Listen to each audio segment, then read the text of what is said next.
Assalamualaikum warahmatullahi wabarakatuh. Selamat pagi, selamat siang, selamat sore, dan selamat malam para mahasiswa semua. Saya mendoakan semoga kalian semua dalam kondisi yang sehat dan tetap menjaga protokol kesehatan. Baik, pada kesempatan kali ini saya akan menyampaikan perkuliahan tentang uji korelasi dan regresi. Sebuah korelasi adalah menilai hubungan antara dua variabel numerik. Jadi kita akan pahami bahwa ketika kita memiliki data yang dalam bentuk numerik dan numerik, maka kita akan menghubungkan dua variabel ini dengan menggunakan uji korelasi. Contoh yang bisa kita lihat adalah misalkan apakah ada hubungan antara umur dan tekanan darah. Seperti kita ketahui bahwa umur itu dalam bentuk numerik, angka, dan tekanan darah juga dalam bentuk angka atau numerik. Kemudian yang kedua adalah hubungan TPA, tes potensi akademik, dengan IPK mahasiswa. Seperti jamak yang kita ketahui juga bahwa TPA adalah tes potensi akademik biasanya dalam bentuk angka, misalkan skornya 450 dan sebagainya. Sementara IPK mahasiswa juga dalam bentuk numerik atau angka, misalkan 3,5, 3,7, 3,8, dan seterusnya. Contoh yang ketiga adalah hubungan antara tinggi badan dan force expiratory volume 1 dalam 1 menit. Nah, tinggi badan juga dalam bentuk angka dan volume hembusan nafas kita juga dalam bentuk angka. Nah, kita sederhana adalah dengan memakai diagram tebar. Jadi seperti kita ketahui bahwa di sini kita ketahui bahwa ada tebaran-tebaran angka-angka yang bertebaran di dalam tabel ini atau dalam diagram ini, di mana ada sumbu X aksis dan sumbu Y, atau sumbu X dan sumbu Y. Nah, kita bisa melihat di sini ada misalkan ternyata kalau kita hubungkan maka tidak membentukkan pola. Ini contoh misalkan kita melihat ada hubungan atau tidak. Kemudian ini yang misalkan diagram tebar antara tinggi badan dengan hembusan nafas kita. Nah, ukuran hubungan variabel biasanya digunakan dengan Pearson correlation coefficient atau biasa disebut dengan R. Nah, kekuatan hubungannya itu berkisar antara 0 dan 1. Jadi kisaran atau rentang antara 0 dan 1. 0 itu menandakan bahwa tidak ada hubungan linear antara variabel X dengan variabel Y. Sementara 1 adalah hubungan kedua variabel linear sempurna. Kita misalkan nanti akan lihat linear sempurna seperti apa. Yang sering berada antara 0 dan 1. Nah, kekuatan hubungan. Kalau kita lihat dari scatter plot, kita bisa melihat misalkan di sini polanya pada tabel yang pertama, grafik yang pertama, kemudian pada grafik yang kedua. Nah, selanjutnya adalah arah hubungan. Jadi kita bisa melihat bagaimana arah atau tujuan dari hubungan ini. Biasanya ditandai dengan positif atau negatif, atau positif dan negatif. Positif jika hubungan dalam bentuk direct atau langsung. Biasanya dimaknai sebagai korelasi positif yang berarti semakin besar nilai X akan berpengaruh atau berhubungan atau semakin besar juga nilai Y.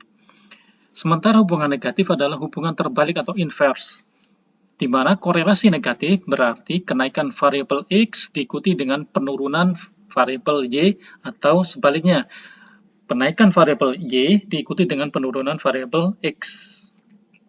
Nah, ini arah hubungan yang positif. Semakin ke atas, ya, semakin bertambah ini, bertambah X maka akan bertambah Y, atau semakin bertambah X akan bertambah Y. Sementara dengan hubungan negatif adalah semakin bertambah Y semakin bertambah X, atau semakin berkurang dari Y, maka akan berpengaruh terhadap X. X-nya semakin bertambah. Jadi Y-nya turun, X-nya bertambah. Itu namanya hubungan negatif. Nah, yang berikutnya adalah hubungan non-linear. Tidak berbentuk, ya, tidak seperti linear. Ya, tadi misalkan linear positif dan linear negatif. Ini bentuknya seperti parabolik. Jadi seperti gunung, ya, parabolik, ya, atau lonceng. Bisa juga dimaknai sebagai eksponensial. Nah, yang berikutnya di sebelah kanan ini adalah hubungan yang tidak jelas polanya. Jadi tidak ada hubungan linear. Berikutnya adalah interpretasi koefisien korelasi. Kekuatan hubungannya biasanya bersifat subjektif. Ya. Ketentuannya misalkan R kurang dari 0,4 dimaknai sebagai hubungan yang lemah. Antara 0,4 sampai 0,8 dimaknai atau biasanya dianggap sebagai hubungan sedang. Sementara di atas 0,8 dimaknai atau dianggap sebagai hubungan yang kuat. Korelasi tidak selalu berarti hubungan sebab akibat atau causality, ya. Tidak berarti kalau Y maka X, kalau X maka Y, bukan seperti itu. Korelasi yang lemah atau mendekati nol berarti tidak ada hubungan linier. Mungkin hubungannya parabolik atau eksponensial. Nah, misalkan kita mendapatkan data layout dan perhitungan R. Jadi di sini ada tabel yang ada subjek, ada X, ada X kuadrat, ada Y kuadrat, dan ada X dan X kali Y. Nah, X kuadrat ini artinya X ini dikuadratkan.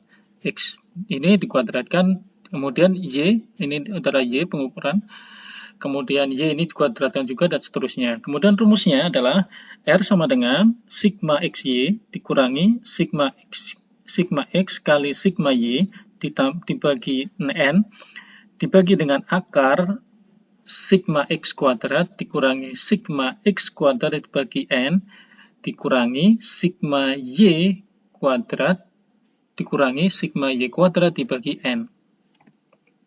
Nah, ini contoh korelasinya. Misalkan ada 10 atau 5 orang pasien yang kemudian ditata oleh tenaga kesehatan dari usia, lama hari rawat.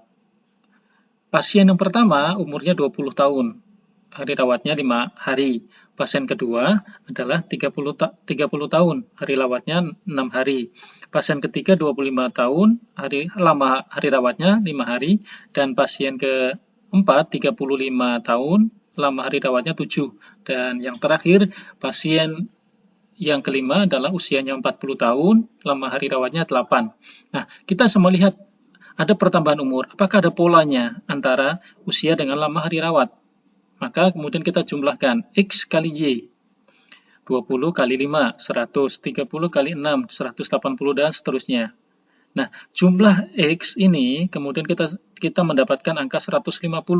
Jadi 20 tambah 30 tambah 25 tambah 35 tambah 40. Berikutnya juga di Y kita jumlah juga. Maka namanya sigma X dan sigma Y. Ini sigma Y. Jadi sigma Y 31, sigma X-nya 150. Sementara sigma XY-nya 970. Nah, sigma X kuadrat artinya kita kuadratkan masing-masing, ya, masing-masing ini. Kemudian 20 kita kuadratkan, 30 kita kuadratkan, 25 kita kuadratkan, 35 kita kuadratkan, 40 kita kuadratkan, mendapatkan angka 4750, ya, bukan 150 dikuadratkan. Oke. Baik, kemudian ini juga sama, ya. Jadi sigma X sigma Y kuadrat itu ketemu 199. Selanjutnya, setelah kita menemukan kita jumlahkan semua, kita masukkan sigma XY itu sama dengan 970, sigma X sama dengan 150, sigma Y sama dengan 31, dan N sama dengan 5, jadi 5 orang. Berikutnya dibagi dengan akar sigma X kuadrat 4750, sigma X kuadrat 150, sigma X, kemudian dikuadratkan, beda antara sigma X kuadratkan dan sigma X kuadrat.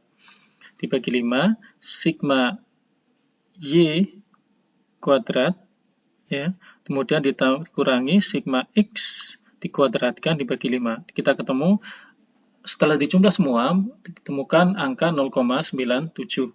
Nah, kita melihat di sini. Jadi di sini tidak ada angka negatif. Artinya